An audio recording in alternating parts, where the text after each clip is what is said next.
gardening friends, this is Chantal from Peaceful Living and H Nursery. Today I want to share with you the secret to creating a beautiful perennial garden that looks good all season long. There's 5 different elements of that. The first one is going to be foliage texture and size.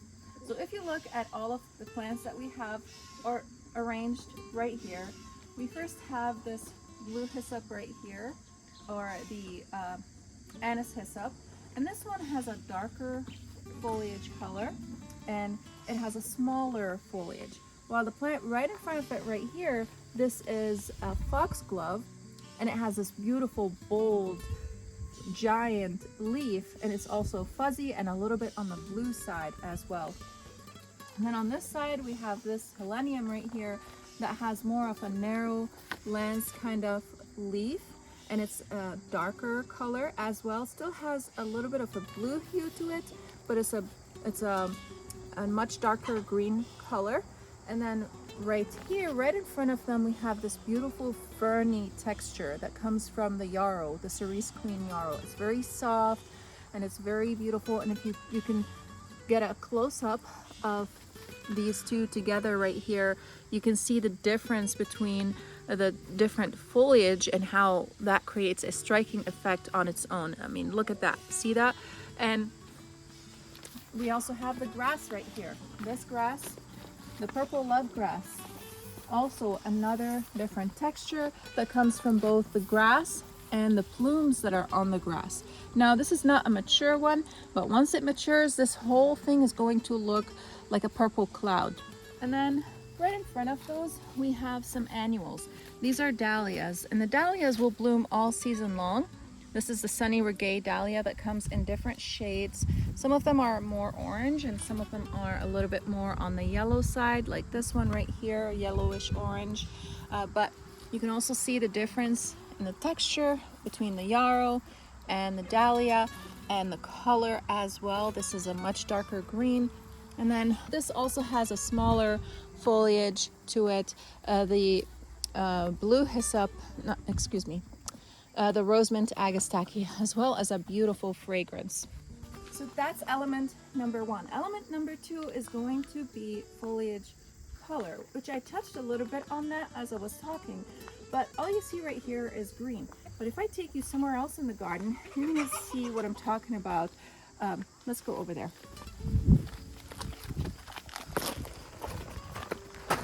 So right here I have 2 different things that are completely different color than the green that we saw earlier. And there is green all around them as well. There's grass texture right here from the pennisetum. This is a perennial hibiscus. This is going to grow about 4 feet tall.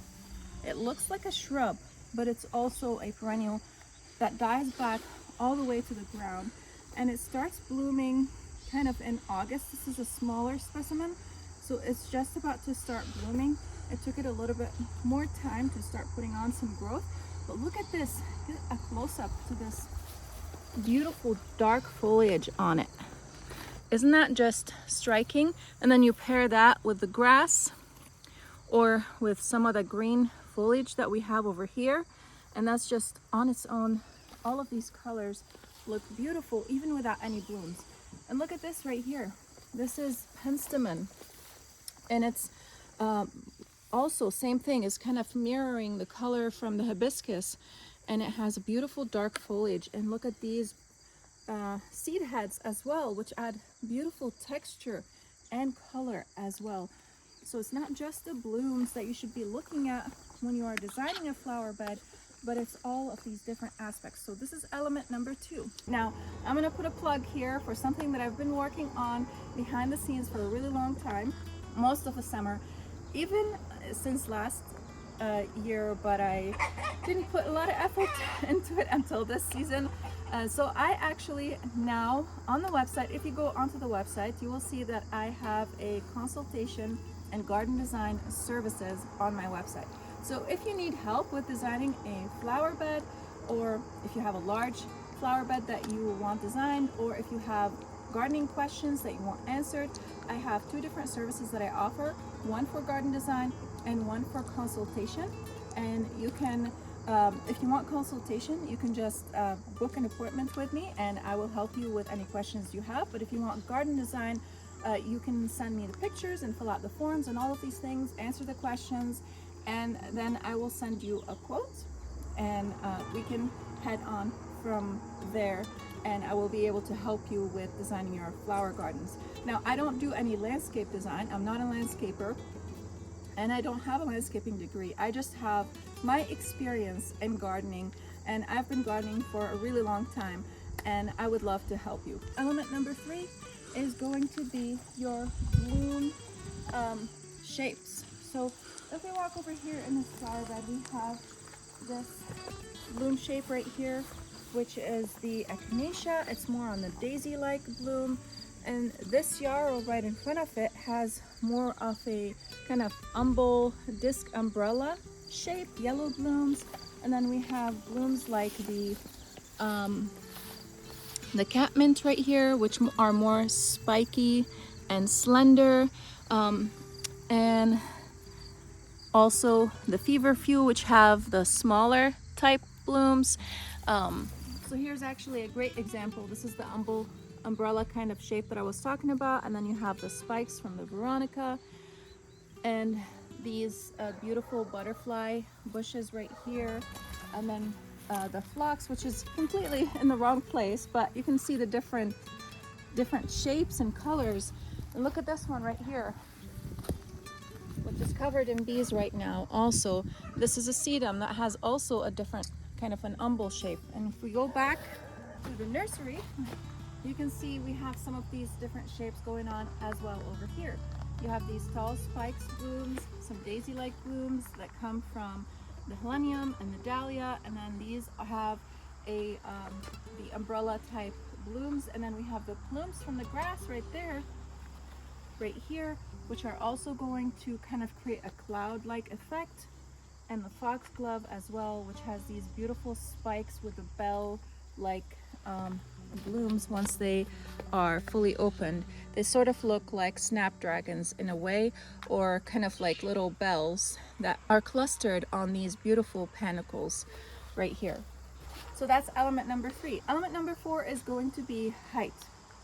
We looked at the foliage color, foliage texture and size, and the bloom color, the bloom shape, excuse me, and now we are going to look at the height of the plants. So when you're designing your flower beds, think about the different heights that these plants are going to grow at. You might see them in a nursery pot like this, and they might look small, but these things are going to grow. Some of them will grow, like this one is going to grow up to 4 feet tall. These foxgloves can grow up to between 2 to 3 feet tall. So you might not want to put those in the fronts, for example. For example, this one can grow between 2 to 3 feet tall.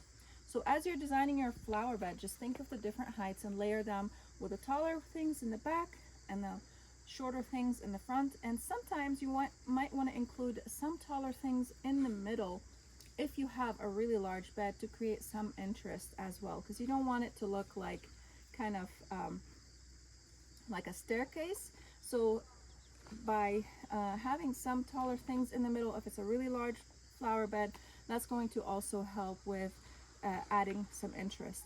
Like the grass right here is on the shorter side, so it's going to go in the front. The dahlias right next to it are also on the shorter side, so those will go in the front. And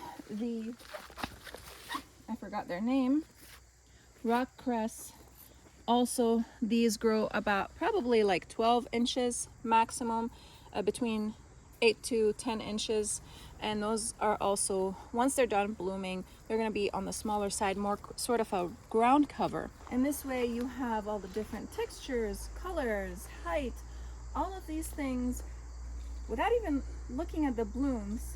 We did look at the bloom shape, so all of these will create a beautiful flower bed all season long without even looking at the blooms. But now let's consider the blooms, because of course we have these plants because we love to look at the blooms and we want pollinators in our garden. So one of the elements that you want to look for when you're looking for different plants is what time do they bloom, especially if you are designing a perennial garden.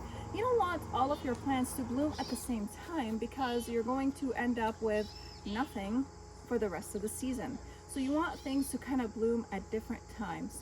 And as you're choosing your blooms, you might want to choose things that have the same color if you like that color, but bloom at different times. Or maybe you might want to create a rainbow effect as you are going through the season. So maybe you have more pinks and yellows and purples in the spring, and as you head into the fall you have more oranges in the bloom departments and reds, and so you can kind of create that sort of rainbow effect as you head deeper into the season.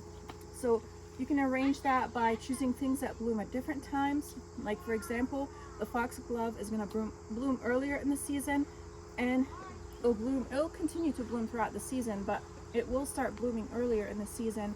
The yarrow here is going to bloom kind of early summer. The grass right here is going to start to kind of look like this starting from now, and then into the fall it's going to change color as we head into the fall. First it's going to be kind of like a purple cloud, then it's going to be it's going to have kind of like a tan color for the blooms, which is really beautiful as well. The plumes, excuse me, the dahlias, we have the oranges and those and the yellows, and those are all going to bloom throughout the whole season until the frost takes them. The rock cress is going to bloom early spring, and this is going to bloom, the agastache is going to bloom later in the season, starting from late summer all the way through the fall. And same thing with the anise hyssop right here. And the helenium is going to be one that's going to bloom mid-summer all throughout the fall. So you can have all of these different elements. Did I say, or were these 5? I think I did count 5, right? I think so. So all of these elements, if you include them all together and plan out your flower bed in this by considering, by considering foliage shape and size, the foliage color, and texture as well, foliage color, the bloom texture, the the bloom shape, and the time that perennials are going to bloom, then you will be able to design a beautiful perennial flower garden. So you can visit us at peacefulllivingnh.com to see what plants we have available and to check out the gardening consultation and design services.